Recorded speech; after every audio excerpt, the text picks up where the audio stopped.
मौलाना मुफ्ती महमूद रजा साहब बैठे हुए हैं और दीगर उलमाए कराम भी बैठे जिनसे जिनके नाम में वाकिफ हूँ, जिनका नहीं भी जानता हूँ। अल्लाह सबका साया हम पर अता फरमाए और आप सब पर अता फरमा दे। ठीक है ना। एक मंत्र देता, बड़ा सोड़ा मंत्र। क्या सुजानपुर में मैंने कुरान शरीफ की आयत पढ़ी उसी ज़बान में। अस्सुमा भविष्य पुराण अस्सुमा सुगमारूपति असीना साधु अश्काशगंध गुणवेत्र गिरिहिनी लगंधा अति ज्योति प्रकाशम नकमस्तक भूलेशम गंगा जमुना विशालम पंडितम बहुदारम स्वाहा।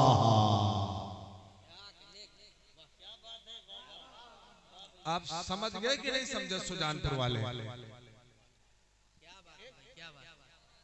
अथर्ववेद का मंत्र देते जो आयत के बिल्कुल सेम टू सेम मिलता जुलता है। अगर कहो तो सुना दे भाई, मजमा नहीं बेदार है, थोड़ा सा बेदार हो जाओ। अच्छा नबी पे एक बार दुरूद पढ़ के सुना दो। सल्लल्लाहु अलैहि वसल्लम।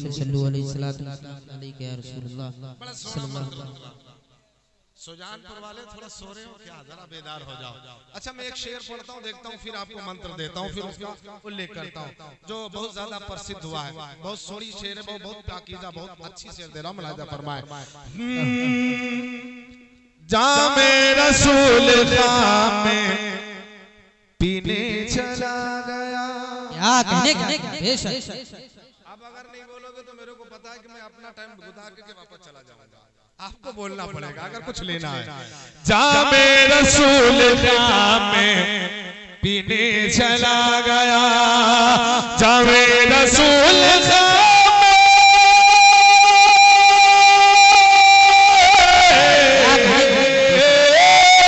जामे रसूल पीने चला गया।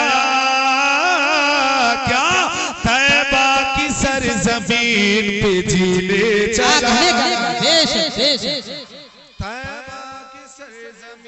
सुभान अल्लाह। अगर कहो तो एक शेर और दे देना, बहुत कीमती शेर दे रहा हूँ। तैबा की सरजमीन पे जीने चला गया और सोया नबी के इश्क में किस्मत तो देखिए। सोया नबी के इश्क में, बोले यार बोलो, किस्मत तो सोया नबी के इश्क में,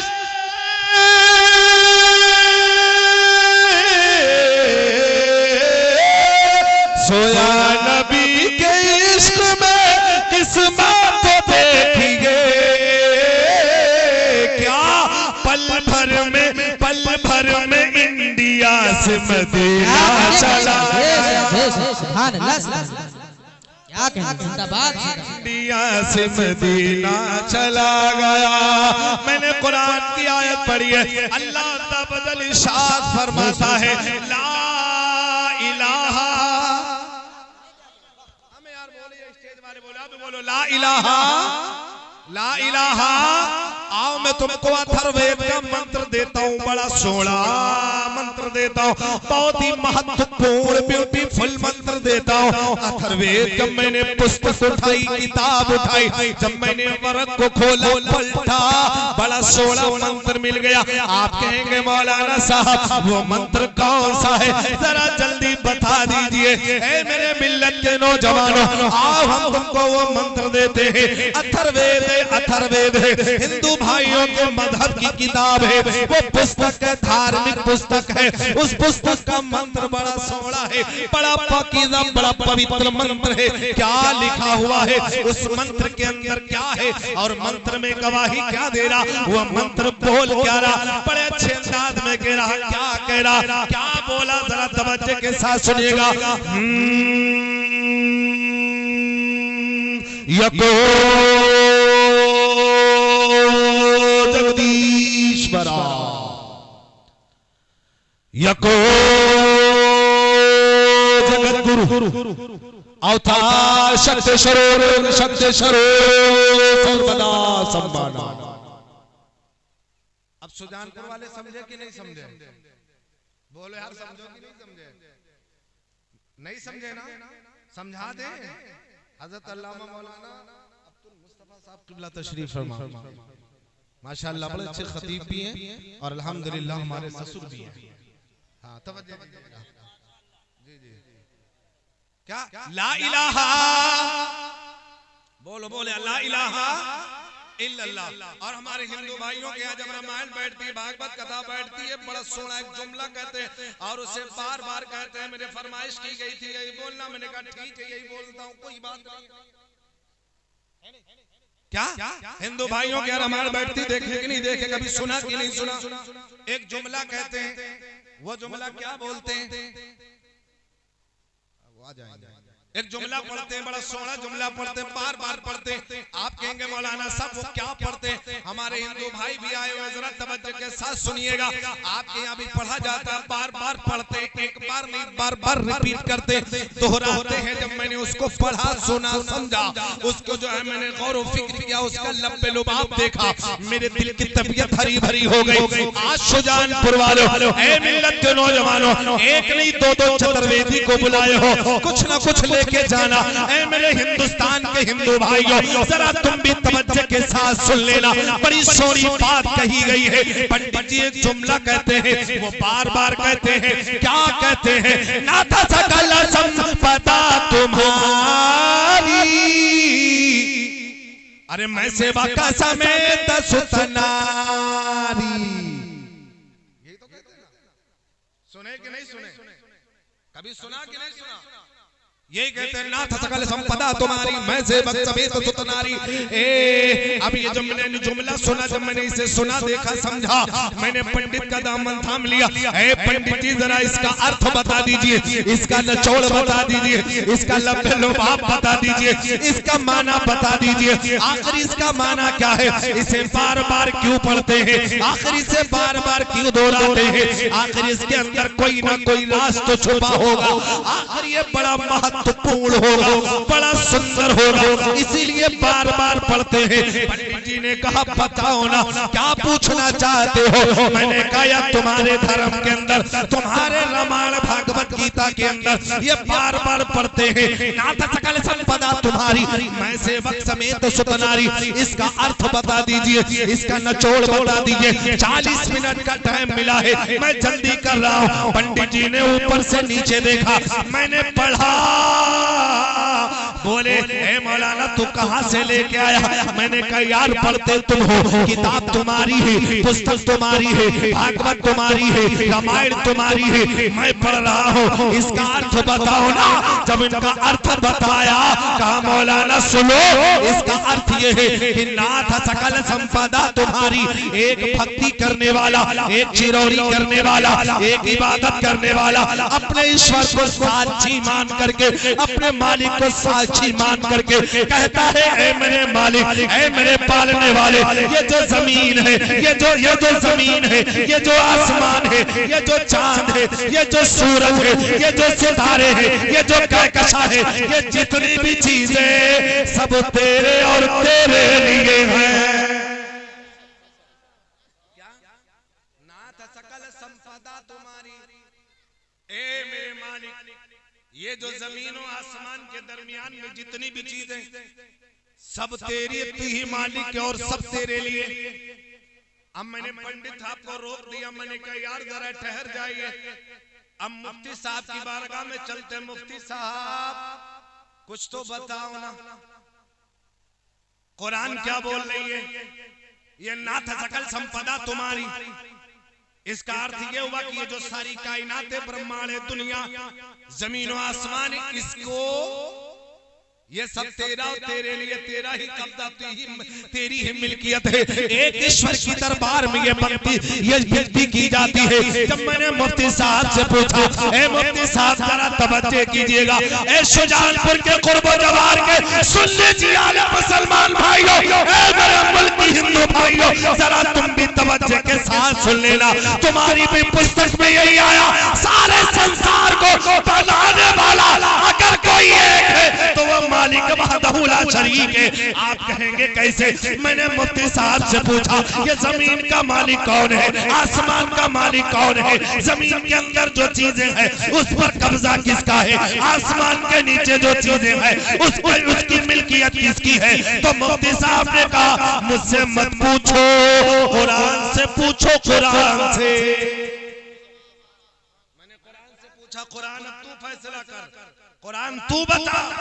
तो कुरान ने फरमाया लिल्लाहि मा फिस समावाति व मा फिल अर्द। लिल्लाहि मा फिस समावाति व मा फिल। अब बोलो ना, अब वहां कहा जा रहा नाथ सकल संपदा तुम्हारी, मैं सेवक समेत सुत नारी।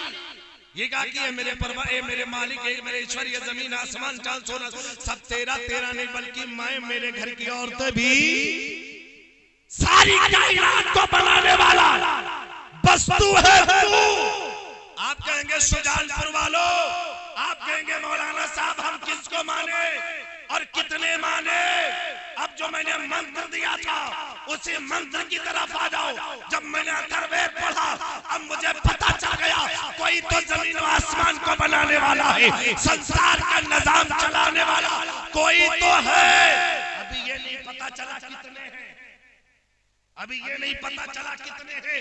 आप कहेंगे मौलाना साहब तुम बताओ, हम पहले पंडित साहब को पकड़ेंगे। पंडित साहब आप बताएं, आप अपनी अथर्ववेद लेके आए, हम अपनी कुरान लेके आते हैं। उठाओ अथर्ववेद जो मैंने मंत्र दिया था, सारी कायनात को बनाने वाला कोई है, मगर अभी ये नहीं पता चला कितने हैं। अब कुरान से पूछोगे, कुरान गवाही देगा, कुल हुवल्लाहु अहद। बोले यार बोलो, कुरान बताता चला जाएगा। अब मैंने अथर्ववेद पढ़ा, अथर्ववेद जब मैंने अथर्ववेद पढ़ा तो बड़े स्पष्ट लफ्जों में, साफ साफ लफ्जों में लिखा है यको जगदीश्वरा, यको जगदीश्वरा, साफ साफ लफ्जों में लिखा है। अगर आप पढ़े लिखे हैं तो जरा मेरी बात को समझिएगा, अगर नहीं पढ़े तो जो आपके यहाँ महान गुरु हैं पंडित जी उससे पूछिएगा ये यको जगदीश्वरा का मतलब क्या होता है, यको का माने क्या होता है। छोटा छोटा बच्चा भी बता देगा। यको माने एक होता है और जगदीश्वरा माने होता है जो सारी कायनात को चलाने वाला है। पहले तो पता चल गया कोई तो चलाने वाला है, अब पता चल गया अब चलाने वाले अनेक नहीं बल्कि यको जगदीश्वरा एक है। तब मैंने कुरान से कहा ए कुरान तू बता दे, तो कुरान ने कहा, रब ने फरमाया ए महबूब इनसे कह दो कुल हुवल्लाहु अहद अल्लाह। बोलो बोलो बोलो अल्लाह। अब उधर भी वही बात है, इधर भी वही बात है। झगड़ा किस बात का भाई? किसी बात का झगड़ा तो नहीं है। कोई तो है मालिक, नाथ सकल संपदा तुम्हारी, मैं सेवक समेत सुत नारी। यको जगदीश्वरा यको जगत गुरु, अवतार शक्ति चरो चरो चंदे चरो तो सर्वदा सम्मान। कोई है, एक है। कुरान ने कहा कुल हुवल्लाहु अहद, महबूब फरमा दो अल्लाह। अथर्ववेद बोली एक, कुरान, बात ही खत्म हो गई, झगड़ा तो बात ही खत्म। अब यहाँ पर आपकी समझ में नहीं आएगा मौलाना साहब एक है लेकिन वो कैसा दिखता है, ये कैसा दिखता है, ये कैसा है, ये कैसे माने? तो आप कहेंगे मौलाना साहब आप चतुर्वेदी हो, आपको बुलाया गया है और बड़ा खर्चा हुआ है ना, बड़ा मामलात इंतजामात किए हैं, शोरा उलमा खुतबा को बुलाएं, आप नहीं बताएंगे तो कौन बताएगा? हमें चतुर्वेदी हो, चतुर्वेदी कोई लड्डू चतुर्वेदी नहीं हो। एक मौजू दो मौजू की बात नहीं करता। अल्हम्दुलिल्लाह मुझे यकीन और ईमान है मैं 17 मौजू पर चतुर्वेदी में तकरीर बोलता। ये मेरा ईमान, मेरा इल्म कोई रहा है, मैं जान रहा हूँ, मैंने मेहनत की है। लेकिन सुन लो मिल्लत के नौजवानों, आज बुलाए हो तो सुनो। अब ये कैसा होना चाहिए? ये ईश्वर जो है, ये मालिक जो है, जमीन को बनाने वाला जो है, कायनात को बनाने वाला जो है वो कैसा दिखता है, कैसा होना चाहिए, उसका रंग कैसा हो, उसका हुलिया कैसा हो, उसका जो है उसकी शक्ल सूरत कैसी हो, उसकी शबाहत कैसी होनी चाहिए। आओ आप कहेंगे मौलाना जरा तुम ही बता दो, मैं मुफ्ती साहब से पूछूंगा, मुफ्ती साहब सिर्फ यही जवाब दे देंगे, मैं जिस खुदा की इबादत करता हूँ ना वो रंग वाला है, ना वो रूप वाला है, ना वो सूरत वाला है, ना वो कान वाला है, ना वो हाथ वाला है। तब मैंने तुलसीदास से पूछ लिया, तुलसीदास जरा तुम बताओ जिसकी इबादत की जाए, जिसकी पूजा की जाए वो कैसा होना चाहिए? है नहीं? अभी तो आपके समझ में आया कोई तो है और एक है, और कैसा है ये समझ में नहीं आया। अब ये कैसा है तो मैं आपको बताता हूँ। कुरान उठाओ, हदीस उठाओ, फिक़ह की किताब उठाओ, बुखारी उठाओ, तिरमिज़ी उठाओ, मुस्लिम उठाओ, इब्ने माजा उठाओ, तमाम पुस्तकें उठा के देख लो, मालिक की सूरत किसी किताब में नहीं। अहसन सूरत आया, लेकिन कैसा कोई नहीं बता सकता। कान कैसे किसी भी पुस्तक में नहीं है। आप कहेंगे मौलाना कैसी बात कर रहे हो, कैसी बात कर रहे हो? यदुल्लाह तो आएगा, लेकिन हाथ कैसा है नहीं कोई बता पाएगा। यदुल्लाह तो है, लेकिन कैसा नहीं। लेकिन सुन लो, वो यदुल्लाह ऐसा यद है जो हाथ से पाक है लेकिन पकड़ने वाला है। वो आंख वाला तो है मगर आंख नहीं रखता, मगर देखता है। ये मेरी किताबों से आया है, बुखारी में मिलेगा, तिरमिज़ी में मिलेगा, फिक़ह की किताब में मिलेगा। जब मैंने तुलसीदास से पूछा, तुलसीदास के दरबार में एक भक्त जाता है और कहता है प्रभु जी बताओ ना बताओ, जिसकी इबादत करें तो कैसा हो, जिसकी पूजा करें तो कैसा हो, वो कैसा दिखता है? ये तो मेरे समझ में आ गया, कोई तो ईश्वर है, कोई तो है जमीन और आसमान को चलाने वाला, और एक है ये भी समझ में आ गया, अथर्ववेद की किताब के अथर्ववेद से समझ में आ गया, लेकिन वो कैसा है अभी मेरी समझ में नहीं आया। तो जानते हो तुलसीदास ने कहा था, ए मेरे प्रिय सज्जन, ए भक्त सुन, तो पूछना चाहता है जिसकी इबादत की जाए वो कैसा होना चाहिए, जिसकी पूजा की जाए वो कैसा होना चाहिए। आओ हम आपको बताते हैं। तुलसीदास ने अपने भक्त से कहा था, ए मुझसे पूछने वाले जरा मेरी बात को सुन लेना, जिसकी पूजा की जाएगी वो ऐसा होना चाहिए। कैसा? बड़ी सोड़ी बात कही थी, बड़ी अच्छी बात कही थी। क्या कहा था? उन्होंने पूरा वाज़ह कर दिया था कि जिसकी इबादत की जाएगी वो ऐसा होना चाहिए। कैसा? बड़ी सोड़े अंदाज में कहा था। क्या कहा था? कि बिन पद चलई सुनई बिन काना, या यूं समझो, पद बिन चलई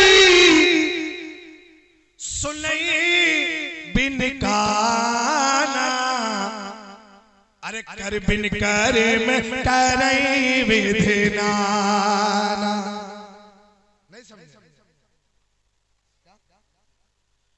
पद बिन चलई सुनई बिन काना, कर बिन करे में करई विधना।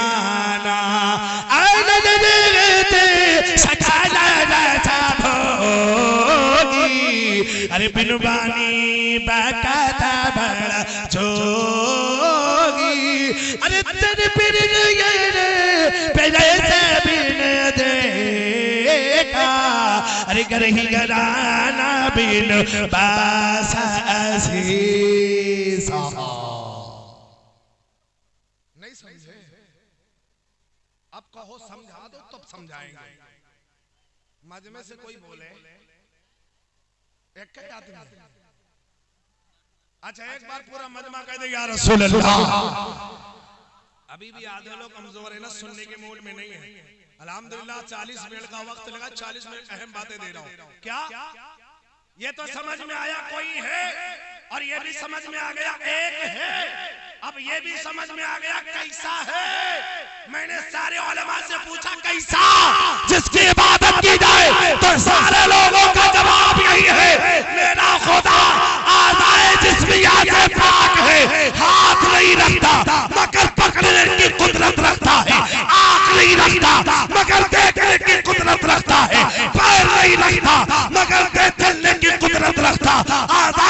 जिस्मिया से पाक है, वही तो खुदा की जात है। जब तुलसी ने कहा था पद बिन चले सुनई बिन गाना, खुदा वो हो सकता है, मालिक वो है जो पैर ना रखे मगर चलने पे कुदरत रखता हो, कान ना रखे मगर सुनने की कुदरत रखता हो। अब जरा हाथ रखिएगा सीने पे, हम जिसके आगे अपने सर को झुकाते हैं, क्या हमारा खुदा ऐसा है? या हम जिसके आगे अपनी पेशानी को झुकाते हैं, हमारा माबूद ऐसा है? हम जिसके आगे अपने सर को कम करते हैं, क्या हमारा खुदा ऐसा है? मेरा खुदा वो होना चाहिए, चाहे वो हिंदू धर्म की किताब हो, चाहे वो इस्लामिक की किताब हो, चाहे वो कुरान हो, चाहे वो बुखारी हो, हर जगह से यही साबित होता खुदा है, आज़ाए जिस्मिया से पाक है मेरे खुदा की वही। कहते पद भी न चले जो बगैर पैर के चलने वाला, बगैर पैर के, मगर पैर ना रखे लेकिन चलने की सलाहियत रखता, कुदरत रखता हो, हाथ ना हो पकड़ने की सलाहियत और कुदरत रखता हो। तो मेरे अजीज दोस्तों, ला इलाहा इल्लल्लाह, नहीं है कोई माबूद सिवाय अल्लाह के। और दूसरा जो मैंने कुरान का जुमला दिया था, मुहम्मदुर रसूलुल्लाह, मोहम्मद अल्लाह के रसूल, बोलो यार बोलो, मोहम्मद अल्लाह के रसूल है। इस जुमले को पूरा कर देते। अभी बात तो बहुत अधूरी है, लेकिन सुनो मेरे मिल्लत के नौजवानों, मोहम्मद अल्लाह के रसूल है। अब वही खुदा है जिसने सारे ब्रह्मांड का निजाम चला रहा है, सारी कायनात का निजाम चला रहा है। यहाँ पे झगड़े की कोई बात नहीं है, यहाँ पे जानते हो फसाद की कोई बात नहीं है। पुस्तक तुम्हारी भी है, वो भी गवाही दे रही है कि खुदा एक है। कुरान भी बोल रहा है खुदा एक है, और हकीकत में खुदा एक ही है जो सारी कायनात को चलाने वाला है। अल्लाहु अकबर, अल्लाहु अकबर। उसी खुदा ने अपने इस दूत को, अपने पैगंबर को, आखिरी संदेशा को, आखिरी रसूल को भेजा दुनिया पे इस्लामी कानून लेकर के। जब वो दुनिया में तशरीफ लाया, बड़ा सोने वक्त में आया, बड़े मनमोहने वक्त में आया, बड़े अच्छे वक्त में आया। अल्लाह की जात बड़ी इंपॉर्टेंट जात है। मैंने और पुस्तकों में पढ़ा, मैंने और किताबों में पढ़ा, यकम ब्रह्म द्वितीय दीना नास्ते नास्ते किंचन, खुदा वो है, ईश्वर वो है, उसका दूसरा नहीं है, दूसरा नहीं है, दूसरा नहीं है, एक है। और जानते हो, और उसकी कोई प्रतिमा नहीं है, उसकी कोई सूरत नहीं है, उसका कोई रंग नहीं है, उसका कोई आकार नहीं है, वो निरंकार है, उसकी कोई मूरत नहीं है।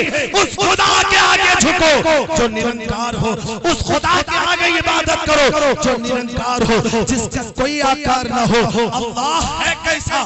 फिर आप कहेंगे मौलाना अभी तक बात समझ में नहीं आई, अभी तक मेरे समझ में नहीं आया, आप इतनी तकरीर कर गए। कोई है, एक है, बगैर पैर वाला, फिर ये अल्लाह है क्या? फिर मैंने मुफ्ती साहब से पूछा, मुफ्ती साहब ये पूछना चाहते हैं, बताओ इन्हें अल्लाह है क्या? जब मैंने पढ़ा किताबें, कुरान पढ़ा, बुखारी पढ़ी, मैंने किताबों को जब पढ़ा, उलट पलट के देखा, तब समझ में आ गया अल्लाह, अल्लाह, बोलो बोलो यार अल्लाह, अल्लाह। अब नूर है, ढूंढो नूर को। अब उस नूर को पाने के लिए तुमको नूर वाला या इतनी समझ वाला होना पड़ेगा कि वो नूर को समझ सके, या यूं समझो रोशनी को परखने वाला। रोशनी तो कई तरह की होती है, लेकिन अब हर रोशनी को परखना पड़ेगा। ये हाइड्रोजन की रोशनी है, ये बल्ब की रोशनी है, नहीं समझे ना? अब उस नूर को परखना पड़ेगा। अब मेरी बात जहन में रख लेना, जिसने उस नूर को परखा, अल्लाह ने उसे उरूज अता फरमाया। नहीं समझ पाए? अल्लाह नूर, अल्लाह नूर है। अब उसी नूर से मोहम्मदुर रसूलुल्लाह, बोले सल्लल्लाहु अलैहि वसल्लम, उसी नूर से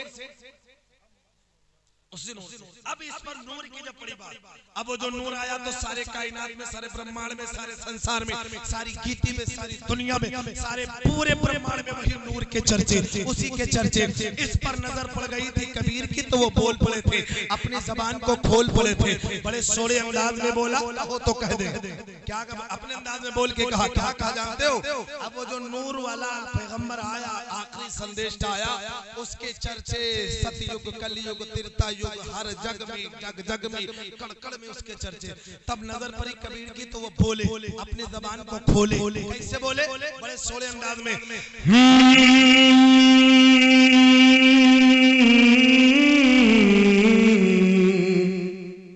अछूते अंदाज में कहा था कि लाली मोरे लाला की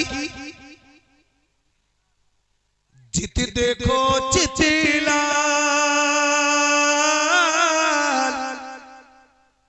अल्लाह नूरुन, अल्लाह नूर है, अपने नूर से प्यारे हबीब जब वो आया तो पूरे ब्रह्मांड में, पूरे संसार में, पूरी कायनात में लोक, यमलोक, परलोक, त्रिलोक, सतलोक, जितने भी लोक हैं, लोकों पे लोक, हर जगह उस नूर का चर्चा, यानी मेरे हुजूर। बोले यार, बोलो मेरे। अब कबीर की नजर पड़ी उस नूर के बारे में तो बोले, सरयू के तट के किनारे अपने कलम को उठाया और बोल करके बताया। क्या कहा?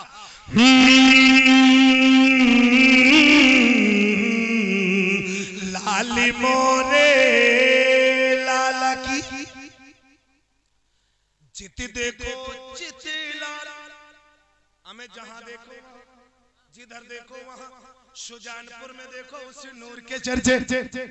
कमेटी वालों ने मेहनत किया, बस्ती वालों ने पैसा दिया, उसी नूर के चर्चे। हमें हर जगह उस नूर के चर्चे।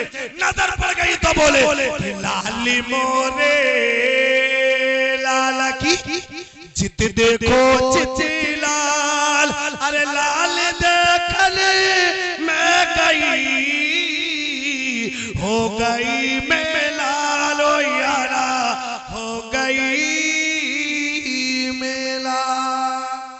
वो जो नूर वाला ना बड़े सोड़े मनमोहनी सूरत वाला होगा। और आखिर में बात यही है, मैं अपनी बात को मुकम्मल कर रहा हूँ। बड़े सोड़े अंदाज में कहा, मनमोहनी मनमोहिनी मन को मोहे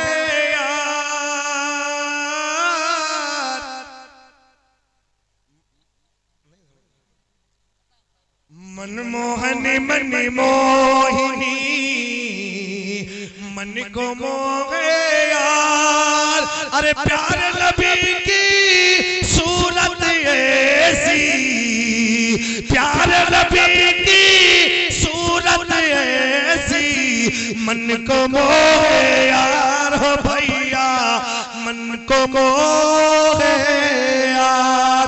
ला इलाहा इल्लल्लाह, नहीं है कोई माबूद सिवाय अल्लाह के, यको जगदीश्वरा, एक ही है जो सारे कायनात को, सारे ब्रह्मांड को, सारे कायनात को, निजाम को चलाने वाला वो एक है। पद बिन चले सुने बिन गाना, कर बिन कर्म करें विधनाना, नाना रहता शकल रस भोगी। चलते चलते हम आपको बात करते उसी नूर की बात, और अपनी आखिरी बात करता हूँ। और मेरे नबी की शान में बड़े लोगों ने बताया, बहुत से बड़े विद्वान लोगों ने, चाहे वो तुलसीदास हो, रहमतदास हो, कबीरदास हो, सूरदास हो, चाहे वो कोई भी गीता हो, किताब हो, पुस्तक हो, भागवत गीता, यथार्थ गीता, चाहे वो रामायण हो, भागवत रामायण हो, यथार्थ गीता हो, कोई भी पुस्तक हो, चाहे वो बुखारी हो, तिरमिज़ी हो, पंजाबी हो, मुस्लिम हो, इब्न माजा हो, तबूरी हो, मुअत्ता इमाम मोहम्मद हो, कोई भी पुस्तक ले लो, चाहे गॉड ऑफ इंडिया हो, चाहे गॉड ऑफ वर्ल्ड हो, हर किताब को जब मैंने पढ़ा, उसी किताब के अंदर मुस्तफा के नूर के चर्चे हो रहे हैं, मुस्तफा के आमद के चर्चे हो रहे हैं, मुस्तफा की मोहम्मद के महबूबियत के चर्चे हो रहे हैं, हबीबियत के चर्चे हो रहे हैं। अल्लाहू अकबर। अकबर अल्लाहु अकबर। आखिरकार कब तुलसीदास ने अपने कलम को उठाया और लिख दिया और दुनिया वालों को बता दिया, ए दुनिया वालों सुन लो, ला इलाहा इल्लल्लाह चाहे जितना पढ़ते रहोगे, ला इलाहा इल्लल्लाह का विर्द कर लो, तुम्हारे पाप तो धुल जाएंगे मगर तुम स्वर्गवासी नहीं हो पाओगे। स्वर्गवासी होने के लिए तुम्हें मोहम्मद का जाप जपना होगा।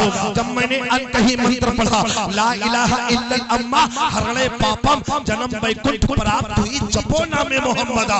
मैंने पंडित साहब से पूछा इसका अर्थ क्या है, वो बोले ला इलाहा इल्लल्लाह पढ़ने से पाप हरण हो जाते हैं, पाप नष्ट हो जाते हैं। फिर मैंने कहा आगे जो वैकुंठवासी बनना चाहता, जो स्वर्गवासी बनना चाहता, मैंने कहा यार पूरी दुनिया परेशान है, सुजानपुर वाले भी परेशान है, मुफ्ती साहब भी परेशान है, मेरे ससुर साहब भी परेशान है, शायर साहब भी परेशान है कि हम वैकुंठवासी हो जाए, हम जन्नती हो जाए।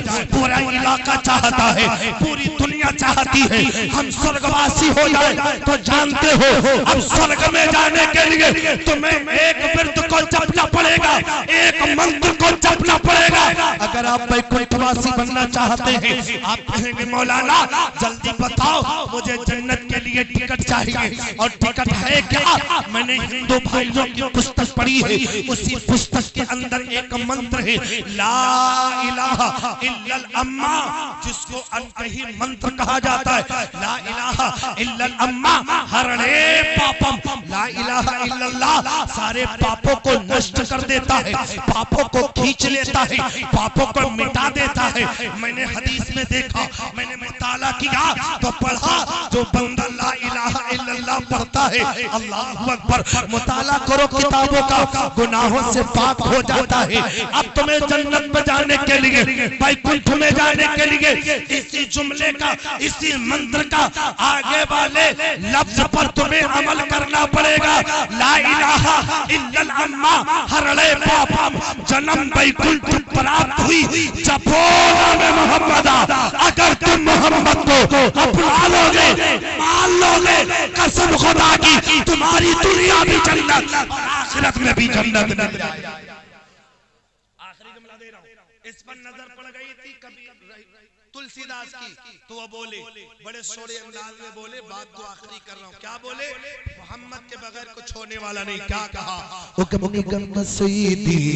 पारा अपनी अबागन मिटे मझारा, तब सगरे सबदा सगसाई सो सजा गाता यागा सरी सरी नाही, इनी बिचारो बिचारो हनीसा भजो नाम मर मिट्या कलीसा, तब हर मान न माने कोई, बिनु गुरु जग ज्ञान न होई, तब होवे शकल अवतारा, मेहंदी कहे शकल संसारा, तब लग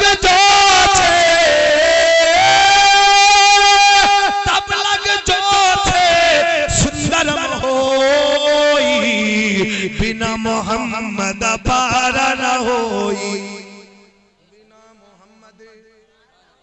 अब तो बोलो यार, बिना मोहम्मद नहीं समझे, बिना मोहम्मद सुन मेरे रूप कमला मुस्काए,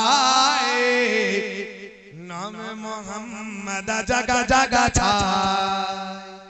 ला इलाहा इल्लल्लाह यको जगदीश्वर यको जगत गुरु, एक ही है जो सारे संसार को चलाने वाला, और एक जगत गुरु है जिसे आप इष्टूत कहते, पैगंबर कहते हैं, वो कोई और नहीं मेरे नबी की जात है। सुभान अल्लाह, ला इलाहा इल्लल्लाह मुहम्मदुर रसूलुल्लाह। अल्लाह ताला हमारे बोलने में लफ्ज़न फेरन गलती मौला माफ फरमाए। अस्सलामु अलैकुम व रहमतुल्लाह।